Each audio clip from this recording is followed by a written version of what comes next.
The highs and lows of the entrepreneurship. Completely was not planning to do. Forget all this and get a job to make yourself better at it. Yeah. Never worked in the food industry, like at all. Hi everyone, welcome to this new episode of KCLAB. As you know, we are super happy every time to have an interview of a Black woman entrepreneur because it's such an inspiring way to give more representation and empowerment of our community.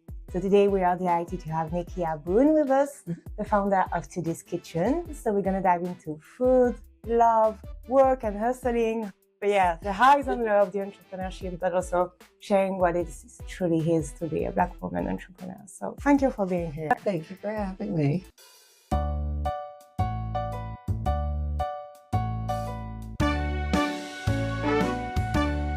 We're going to start with a little introduction. So the first part is about your background. How did you feel represented also in your childhood?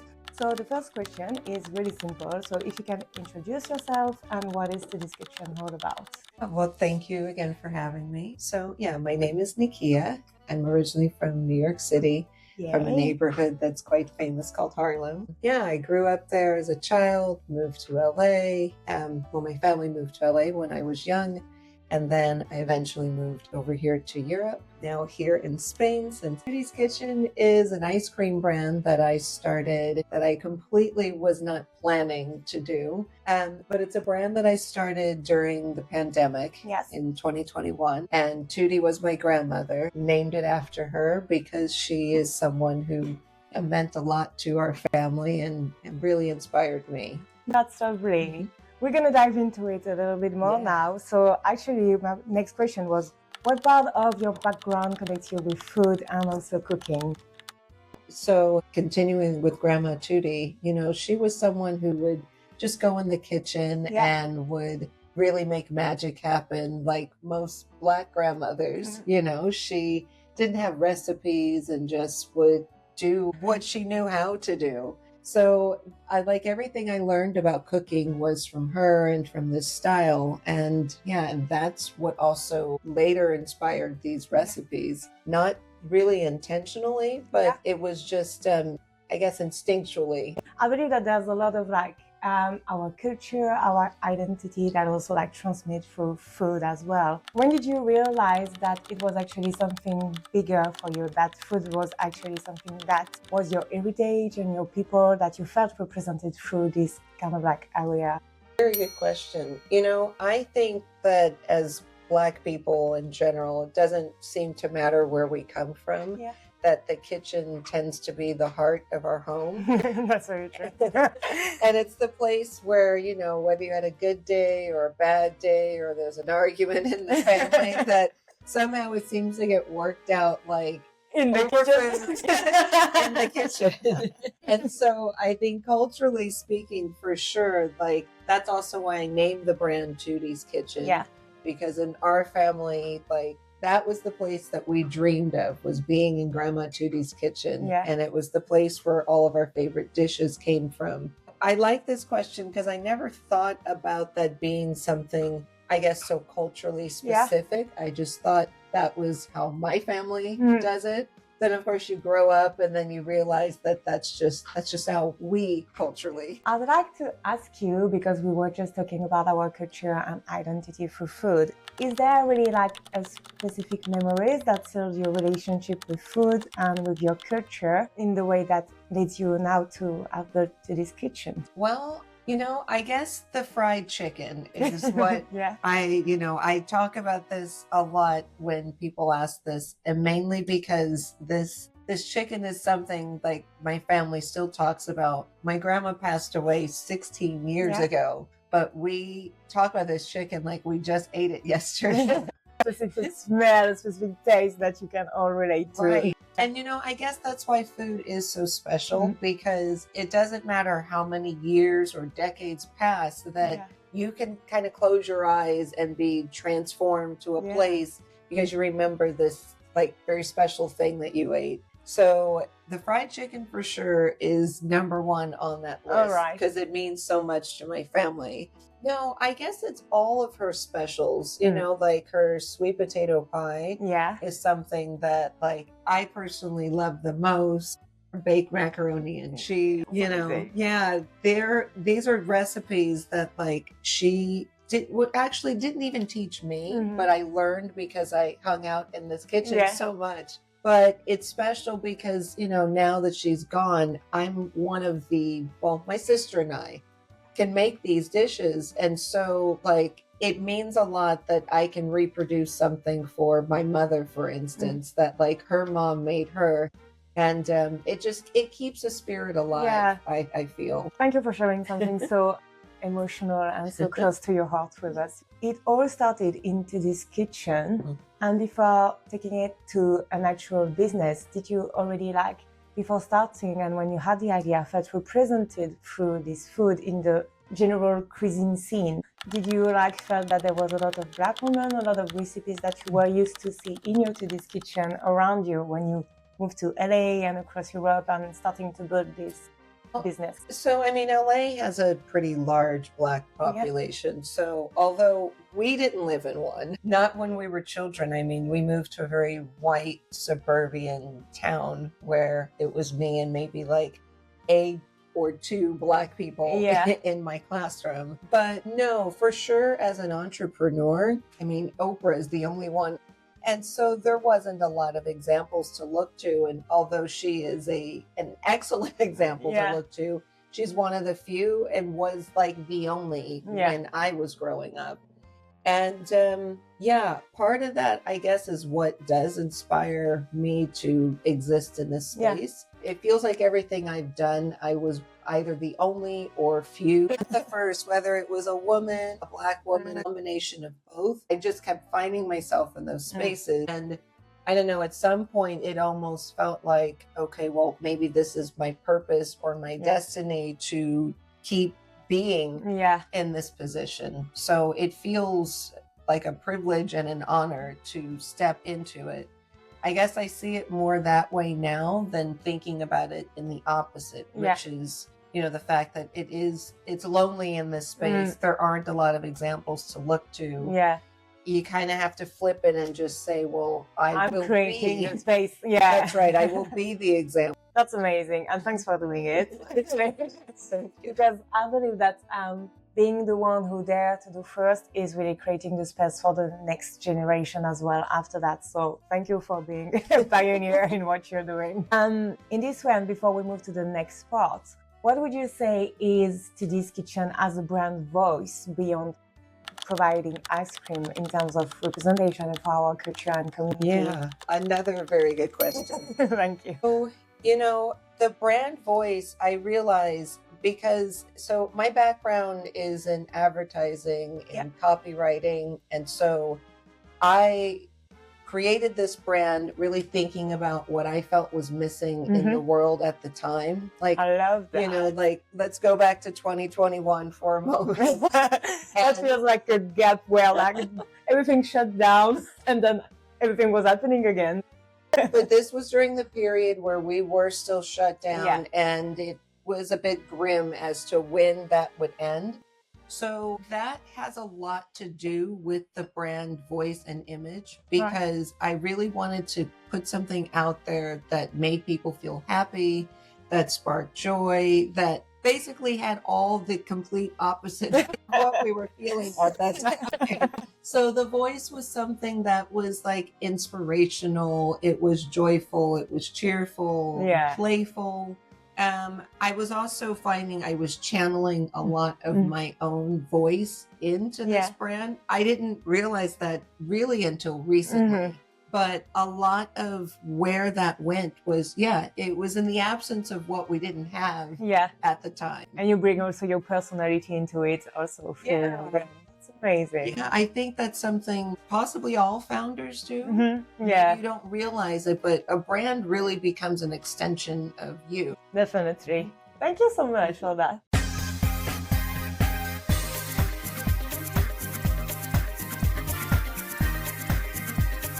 All right, we're going to move to the second part. So we've discussed just a little bit more about your background, where Tudy's Kitchen brand came from. So now we're going to move into the work, the inspiration, and your journey of rising. So what would you say helped you to be the businesswoman that you are today? Oh, that's a lot of things. I'll start with what my life was right before I started the business, which was working in tech, working in corporate. That's all I ever did before I worked for myself. And I never planned to be an entrepreneur. But I think what really started to nudge me in this direction was lack of representation in all the places I ever worked, and working for people that I would never want to spend actual time with in real life. Like, let's just put it this way. Not my colleagues. I feel like I've been blessed to have such really, really smart, wonderful colleagues.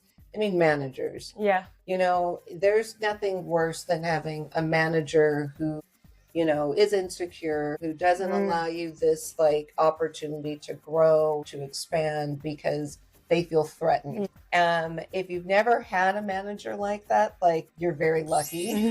But when it happens, and I won't even say if, because it will happen, you know, it's a moment that you really like can go two ways in your growth. And for me, thankfully, it happened. And then it happened at my very last job before becoming an entrepreneur. So I was in my 40s and very well aware. I wanted to be an example of the things that I wasn't getting myself. You know, I wanted to be a businesswoman who really thinks about, well, diversity at the core of the business that I'm building. I wanted to be a role model who people would want to look up to. I wanted to be vulnerable and authentic, because I think that when people try to hide that, they're just doing themselves a disservice.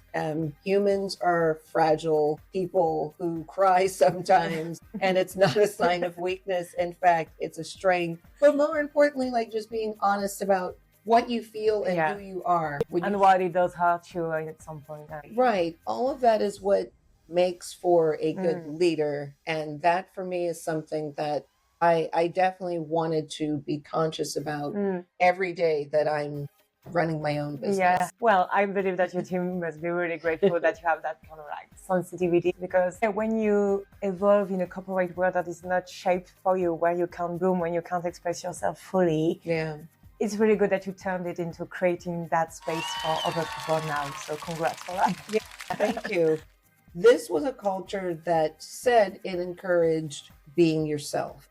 But when it came down to the leaders who were there, like, this is the most important part. Like, that's where I felt, you know, the saying, practice what you preach, wasn't necessarily happening. Yeah. Right? Like, I think that anyone who's starting a business, like, be that example from all levels of your business. So from that situation and from this environment, what was then your motivation to go to this kitchen, like behind like the brand and providing ice cream? What was your like real motivation to? Again, wasn't planning to start a business. And even when I started playing around with ice cream recipes, the goal wasn't to make a business out of it. It was really something I was doing to make myself happy during this pandemic. And, you know, the one thing leads to another, of getting really good at it, and then getting really curious about, well, what other flavors can I make? And for me, like, the inspiration was filling this market gap, because, you know, I'd been living in Amsterdam at that point for, well, I should say the Netherlands at that point for more than a decade. And coming from the States, where, you know, you can have everything you want food-wise, and the food scene is really like, you know, it's fun. That was not happening there. And it's just like barely starting to change. So I just saw a lot of opportunity in this ice cream space of doing something unique. So that was what inspired me to turn it into a business. And really, I guess, like, being the customer, like, ice cream is something that I personally am obsessed with. And so I thought that, like, you know, if I use myself as an example of a consumer in this space, clearly, like, if I'm this diverse eater and wanting something that's adventurous, perhaps there's others like me who crave this too. I love how you created it from and your personality and something that you love at the same time. It creates such kind of like a bubbly brand personality, and you embodies it very, very well. And from this starting point, what would you say was the most difficult part of building Tudy's kitchen? Well, that answer is real simple, and it's always about money. Yeah. Money, capital, revenue, cash flow, they're all the same word. It's money. Having, first of all, like knowing how much you need, starting a business without like actually having the right amount. Like, I don't think anybody, unless you are born rich, you know, you never start a business with everything that you need. And you also don't know what you need until you're like knee deep in front of it. Yeah. That's right. And then you constantly need money in a business. And it's a huge stressor because it's something that like easily in early years takes you totally out of the creative mindset and the passion for it. So that's the hardest part. You know, I like to think about this phase like 10 years from now, where a massive conglomerate has bought us out and then we're millionaires, and that this is... And spending all that ice cream. Money is going to be a problem, right? This, like, the problem doesn't go away. It gets bigger and changes. I aim to get to this place where I'm able to focus on the creative part of this exclusively. And I can pour like all of my, like, you know, imagination into it. So that's where I struggle today, is that I have to wear both of those hats all day, every day. And it's hard. It can be exhausting because like you're burning the candle on like from the both sides. How, because I know that there's some people who want to build their business as well. How did you manage that? Did you like went for grants at the beginning? Did you manage with your own investment to make the brand grow? There's no one answer to something like this. No. Like it included business loans. It also, not necessarily a grant, but there are some like financial firms that focus just on either like businesses of diverse leaders. So I was able to benefit from that. I started really with my own money. You know, everything that I worked to save from corporate jobs and investments, like that is what got most of this going. And I would say is about 70% of what's driven this brand. It's also come from friends and family. I wanted to early on establish equity in the business of my family and friends. So like thinking forward to, like I said, someday when this corporate conglomerate buys us out, that like not just myself, but then my friends, close friends and family members are also part owners. So they've also invested. I also did some crowdfunding, which is a really valuable way to bring community in to support you. These are all the angles that I've worked over the last, 4 to almost 5 years now. Thank you for sharing that, because we don't sometimes like have an idea of what could be the panel of things that we could reach out to build a business. But as you said as well, I believe that when you start as a creator, we love the creative part. We really believe in our craft. It also needs a plan financially to start a business, because in the end, business is about money in a way. We got to do like the creative side. We got to do the providing a product that has value for the people and for the community. And there's also the money part that is also a part of the conversation of business. So thanks for sharing that. Yes. That was the most difficult part. What is your best achievement, you think, so far with Tudy's Kitchen? I mean, the way I like to look at this, and I hope other entrepreneurs will too, is that I like to celebrate the successes along the way. So, I mean, certainly the biggest achievement is having landed in a supermarket where I'm in 2 countries. I sell in 1,100 stores. Congrats on that. Thank you. I mean, it was, for me, this was something I thought was going to take so much longer than it did. So when I was able to achieve that, it even exceeded my own expectations. There were so many things that happened even before that were just really exciting milestones. Having like participated in like the biggest food truck festival a huge achievement as well. Successfully opened and have now closed an ice cream shop. I still put it on the success list, despite the fact that maybe some look at it as a failure. Like, it's something that I think had I not done, I'd have regrets. It was certainly a part of like this stepping stone to help me discover like which way not to take the business. So it's a big success that I found this I guess this moment so early in the business, because it really helped to shape how I want to grow it from this point forward. And it gives you that vision then to see what you want to do, like step by step and along the way.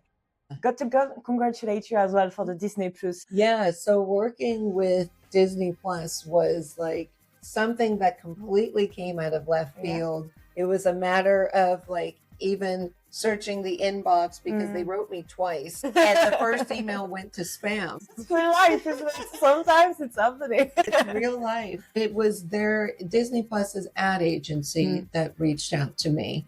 Yeah, and having the chance to not only showcase my ice cream, but to think about it in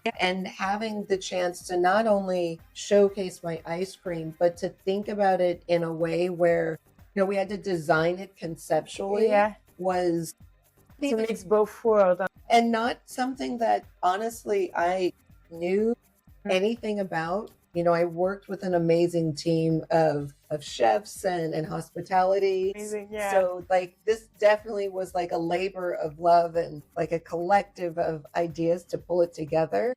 But this one moment it's a huge step in what can happen next, because now we can think about these flavors that, you know, are specific to a concept, to a theme. There's a custom flavor that maybe matches whatever that brand is about, having a product theme or a product description that's specific to it. Yeah, it was a really exciting moment. I could really imagine like people tasting the ice cream at the shop and matching the animation picture with the flavor of the ice cream, and like you're creating memories really, and that's amazing. Yeah, thank you. Talking about memories and what led you to where you are now, did you have any role models or mentor or community around you that help you to inspire you doing this business? I mean, my closest friends and family, they've all been, invaluable in this process. You know, there's been some really big, like happy moments and really, really low in this business. And like, it's those people that I can turn to. Friends that I know from the Netherlands who have been around for 10 plus years. These are the people who will do simple things like come over and, you know, order dinner with you or take you out for a glass of wine. And of course, my mother is like my biggest cheerleader. She believes in everything that I do. She's never been someone who, you know, holds me back or makes me feel like I can't achieve something. And I have to actually say that about my whole family. You know, again, it is why Grandma Tudy is so special to us, because this is the way that she raised my mother and her brothers and sisters. And so those lessons then trickle down to us. And I'm just blessed to come from a family who encourages each other and also keeps it real. It keeps you grounded. It keeps us real and keeps us grounded. I've never heard words from them like, you know, I don't think you should do this. This isn't the best idea for a woman or for a person like you. Like I've never felt limited by who I am or what I want to achieve. There are two things. I think first, it doesn't take a lot to support someone who's building a business. It can just be having a cup of coffee sometimes. And I think the second thing that you said is that you need to surround yourself with people that lift you up as well. And I'm so glad that you had your family for that. But and you know, the sad fact is along the way, you're going to meet people who are haters and naysayers, and they have doubts, and you know, they are trying to pull you back, generally because, you know, the reasons don't matter. But ultimately, like, you know, I think it's important to like be aware of that. Like when you're building a business, like you also want to keep your mind so rooted in positive thoughts and that people have positive intent not everybody does. And so it is to say that, like, when you have such a strong network of positive support around you, it does help you to see when the bad stuff comes around. And the hurdles on the people who don't believe in you or your project. And learning how to just quickly eliminate them from your life. They may sometimes have some valuable advice, don't get me wrong. Just because someone has negative thinking, it doesn't mean that their advice isn't solid, but it may just be the vibe that you don't need. And you have to recognize that. Yeah, I do truly believe also that when something's good must happen, like, or something bad is happening, is that it was not meant for you either. And then you carry on. Yeah, the next door might be even better. I'm curious to know, is there like a specific point that you thought like, yes, I can do it? I mean, I feel like that every day, but that doesn't mean that feeling will last. I'm not the type of person who tends to do things that I don't think I can do. That's not to say that, like, I think I can do it all, but I suppose I know myself very well. And I know which skill sets I'm very good at, where I excel, where I have no business in touching. But most importantly, like, the ones that I have passion in. Like, you know, it's a real blessing to have a pairing of something you're very good at, but also very passionate about. And that's, I guess, why I carry the confidence about this, because I think if you have the skill sets to be good at something, and then you have the passion to make yourself better at it, it's going to work out. It just is, like, you know, because you're putting your effort and it keeps your fire also light. That's right. So everything that I brought into starting this business were skill sets that I've had for a decade or two. Maybe not the ice cream part of it. I've never worked in the food industry, like, at all, not even as a waitress. So that part, of course, was new, but there were so many things that I applied to the building the business, product development and product validation and content development and all of that stuff I knew, and branding. All of that stuff I knew very well because of the corporate work that I did. Had those things not existed, I suppose I wouldn't have even thought to make this business. And how did you, for the skills that you didn't have, or like the field that were out of your passion, how did you find support? That's an excellent question, and I'm still working on some of it. But I think the best answer to this is mentorship. You know, like, I try to, well, through these years, you know, I've naturally just made friends and connections with other food entrepreneurs. And, you know, we're all in different journeys. Some of them may not have a corporate background, but they've only been entrepreneurs. Or some have the same, like, you know, crossover and, you know, kind of fell into this. I would say when I transitioned from producing the product in my own house to then, like, starting to then make this more industrial, I rented this kitchen in Amsterdam with lots of other food makers. And there I met a nice community of people. That helped tremendously. Like, this was, I guess, maybe I was only 6 months. It was within the first year of the business. So that was a pretty pivotal moment to, like, be familiar with, like, other food entrepreneurs. Then, of course, like, it's important because that's also the period where you're, like, struggling and you're feeling like, what the hell did I do? I mean, how are the highs on the, am I really supposed to do that? Maybe I'm supposed to fire up my LinkedIn again and just forget all this and get a job. It was a moment to, like, realize that the struggles I was going through were normal. So yeah, that was a big one. Connecting with other food entrepreneurs was huge. But then a little bit later, I started to connect with a Black woman who she's I believe a marketing director or an executive in her corporate job. And we met through a network of, just Black, not just employees, but like, how could I put it? Like, people of the diaspora in general, varying ages, we all come from somewhere else. But it's a network called OMEC. And I got to know the founder of OMEC actually before I left my corporate job. But through that network, I met this person who was my mentor. It meant a lot to like work directly with another Black woman, someone who was an executive in a corporate space, someone who knew exactly what I was saying about this, like, you know, struggle of not feeling you're able to be your authentic self. And then when you are, you're scrutinized for it, of feeling like your career can't grow because of these things. She just related to me so well in terms of how I ended up becoming an entrepreneur. So those two things, like, they've made a massive difference in like keeping me motivated. A bigger achievement and a bigger problem and more money. I give a lot of emphasis to hiring Black people. I only has a tricky question. Supporting the US government is not her journey.